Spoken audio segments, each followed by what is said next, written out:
28वां बौद्ध परिवार मिलन मेला व मंगल मिलन कार्यक्रम का आयोजन the Buddhist society of India व यूथ फॉर बुद्धिस्ट इंडिया सम्यक प्रकाशन द्वारा आयोजित किया गया। इस कार्यक्रम में दिल्ली एनसीआर, हरियाणा, यूपी, राजस्थान व अन्य प्रदेशों के हजारों लोग सम्मिलित हुए। कार्यक्रम का शुभारंभ पूज्य भिक्षु संघ द्वारा बुद्ध वंदना द्वारा किया गया। 28 वर्षों से हो रहे इस कार्यक्रम में हजारों महिला, पुरुषों व बच्चों ने बढ़ चढ़कर हिस्सा लिया। गीत संगीत, ढोल भंगड़ा पर जमकर डांस हुआ। साथ ही पंचशील के गुब्बारे आसमान में उड़ाकर समता, मैत्री, करुणा का भी संदेश दिया गया। महिलाओं व बच्चों के लिए दौड़, कच्ची घोड़ी का डांस, रस्साकसी प्रतियोगिता, म्यूजिकल चेयर गेम, साथ ही बाबा साहब व तथागत बुद्ध के चित्र पर बाल चित्रकला प्रतियोगिता भी आयोजित की गई। यह ऐसा आयोजन था जहां सभी परिवार अपने अपने घर से खाना, भोजन आदि लाकर एक दूसरे के साथ मिलकर बांटकर खाते हैं और ढोल ताशों गीतों पर नाच कूद कर फुल मौज मस्ती मनोरंजन करते हैं। इस कार्यक्रम में साहित्य प्रेमियों के लिए भी 1 दर्जन से अधिक दुकानें व स्टॉल लगे, जहां लोग अपने मनपसंद का साहित्य भी खरीद सकते थे। सभी प्रतियोगिता में प्रथम व द्वितीय व तृतीय आने वाले प्रतिभागी को संस्था द्वारा सम्मानित भी किया गया। इस कार्यक्रम में दिल्ली सरकार के कैबिनेट मंत्री राजकुमार आनंद भी सम्मिलित हुए। तथागत बुद्ध को नमन करने के तदुपरांत भिक्षु संघ से आशीर्वाद भी प्राप्त किया। आए हुए विशाल जनसमूह को संबोधित कर सभी से मिलजुल कर उनका कुशल क्षेम भी दिल्ली सरकार के कैबिनेट मंत्री ने जाना। इस ऐतिहासिक कार्यक्रम की चर्चा दिल्ली एनसीआर के अलावा अन्य राज्यों में भी बखूबी हो रही है, क्योंकि 28 वर्षों से ये ऐसा कार्यक्रम है जिसका निरंतर आयोजन चल रहा है। और इस बार 40 से ज्यादा बसें इस कार्यक्रम में भिन्न भिन्न क्षेत्रों से लोगों द्वारा लाई गई और सम्मिलित हुई। तमाम बच्चों ने बढ़ चढ़कर हिस्सा जिन्होंने लिया था, उन्होंने इस कार्यक्रम में पूरा लुत्फ उठाया। यह एक ऐसा कार्यक्रम था जहां दिल्ली, हरियाणा, राजस्थान, यूपी व अन्य कई राज्यों से तमाम महिला, पुरुष जो तथागत बुद्ध व बाबा साहब के प्रति अपनी आस्था रखते हैं, वो इसमें सम्मिलित हुए। दिल्ली सरकार के कैबिनेट मंत्री भी यहां आकर उन्होंने जब पहली बार देखा तो वो भी इस कार्यक्रम की भूरी भूरी प्रशंसा करते हुए नहीं थके। और साथ ही तमाम बुद्धिस्टों को तीर्थ स्थलों पर भ्रमण कराने की भी घोषणा इस कार्यक्रम में उन्होंने की। लोगों से मिलते हुए लोगों का आशीर्वाद व उनका कुशल क्षेम भी जाना। आइए देखते हैं एनपीटी न्यूज इंडिया की ये विशेष कवरेज बुद्धा गार्डन, नई दिल्ली से।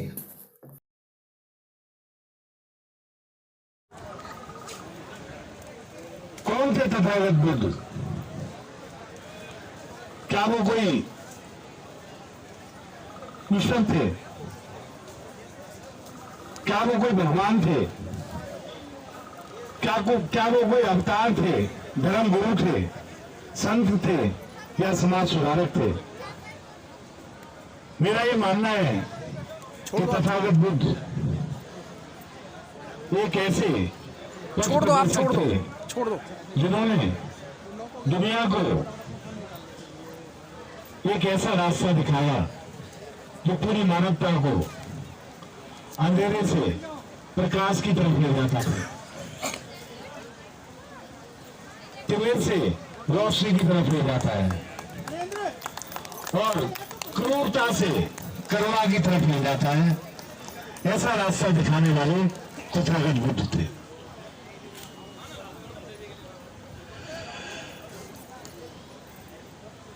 तथागत बुद्ध ने कभी नहीं कहा कि आप मेरे अंधभक्त बनो या मुझे ब्लाइंडली फॉलो करो। वो तो कहते थे अपो दीपो भव। अपना दीपक खुद बनो, बी योर ओन लाइट।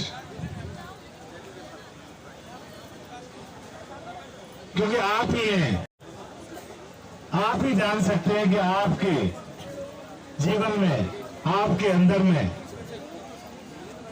कौन से कोने में अंधकार छिपा हुआ है। और अगर आप ये जान लेंगे कि आपके भीतर में किस कोने में अंधकार है और वहां अगर आप दिया जला लेंगे, रोशनी कर लेंगे, तो आपको दीपक भर का जो सिद्धांत है वो चरितार्थ हो जाएगा। ऐसा मानवता की मुक्ति के लिए जिस पथ का, जिस रोड का, जिस मार्ग का निर्माण तथागत बुद्ध ने किया, उसका नाम था मध्य मार्ग। उन्होंने हमेशा मध्य मार्ग पर चलने की पेशकश की। मैं यहां पर आए हुए सभी युवा पीढ़ी को यह गुजारिश करना चाहूंगा कि वो तथागत बुद्ध के बताए हुए मध्य मार्ग को समझें, उसे जीवन में अपनाने की कोशिश करें। क्योंकि जिंदगी एक्सट्रीम लेफ्ट या एक्सट्रीम राइट नहीं होती, जिंदगी सफेद या स्याह नहीं होती, वाइट या ब्लैक नहीं होती।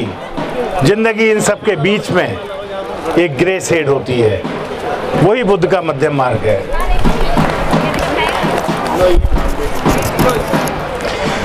बुद्धा कहते थे कि life is full of suffering and misery. जिंदगी, जीवन दुख है। और वो ये भी मानते थे कि अगर जीवन दुख है तो उसके कुछ कारण होंगे, और जिस चीज के कारण होते हैं उसके कुछ निवारण भी होंगे। और उन दुखों के निवारण के लिए उन्होंने 8 मार्ग बताए, 8 सूत्र बताए, जिनको सारी दुनिया अष्टांगिक मार्ग से नाम से जानती है। वो थे सम्यक दृष्टि, सम्यक संकल्प, सम्यक वाक, सम्यक कर्म, सम्यक जीविका, सम्यक व्यायाम, सम्यक स्मृति, सम्यक समाधि। ये 8 ऐसे रास्ते हैं। ये एक अष्टांगिक मार्ग एक ऐसा मार्ग है जिस पर कोई साधारण से साधारण व्यक्ति भी चल ले, इनको जी ले, तो अपनी लाइफ को एनलाइटन कर सकता है, बुद्धत्व को प्राप्त कर सकता है। इनमें इतनी शक्ति है। तथागत बुद्ध कहते हैं कि तृष्णा दुखों का मूल है। तृष्णा दुखों का मूल है। सपने देखना, देखिए सपने देखना, सपनों को पूरा करना, ये जीवन है, इससे हम कोई नहीं बच सकते।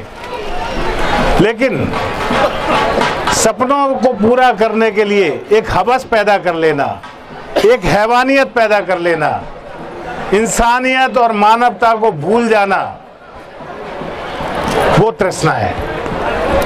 और जब तक आपके अंदर, हमारे अंदर तृष्णा रहेगी, ना हमारे दुखों का निवारण हो सकता, ना हम पूरी तरह से बुद्ध बन सकते।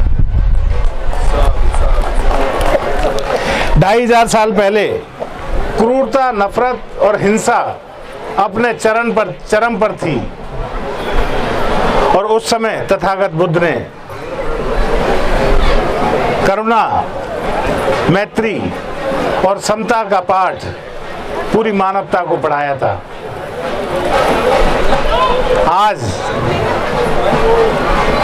आज फिर क्रूरता, हिंसा और नफरत दुनिया में जरूरत से ज्यादा फैलती जा रही है। पूरी दुनिया युद्ध के मुहाने पर खड़ी हुई है। ऐसे में करुणा, मैत्री और समता की जरूरत पहले से और ज्यादा महसूस हो रही है। तथागत बुद्ध की जरूरत पहले से और भी ज्यादा महसूस हो रही है।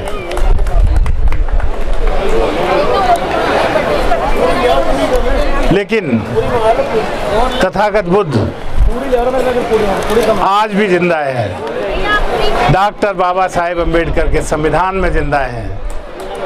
हमें सबको मिलकर उस संविधान की रक्षा के लिए, उस संविधान के लिए संघर्ष करना चाहिए, क्योंकि संविधान के प्रियम्बल से लेकर अंत तक बुद्ध धर्म का एक्सट्रैक्ट भरा हुआ है। बहुत बहुत धन्यवाद। जय भीम, नमो बुद्धाय, जय भारत। एक मेरे पास जो हमारे बुद्ध धर्म के लिए, गया के लिए कोई जो तीर्थ यात्रा है दिल्ली सरकार की, उसके लिए समस्याएं आई हैं। हम करते हैं बात, तो मीटिंग में बात करेंगे। ठीक है, तो उसके लिए मीटिंग में बात कर लेंगे, अलग से एक मीटिंग रख लेंगे। मैं उसके लिए हमेशा तैयार हूँ। कोई भी काम हो मेरे को फ़ोन करो, मेरे पास आओ, मुझे बहुत खुशी होगी। Thank you very much.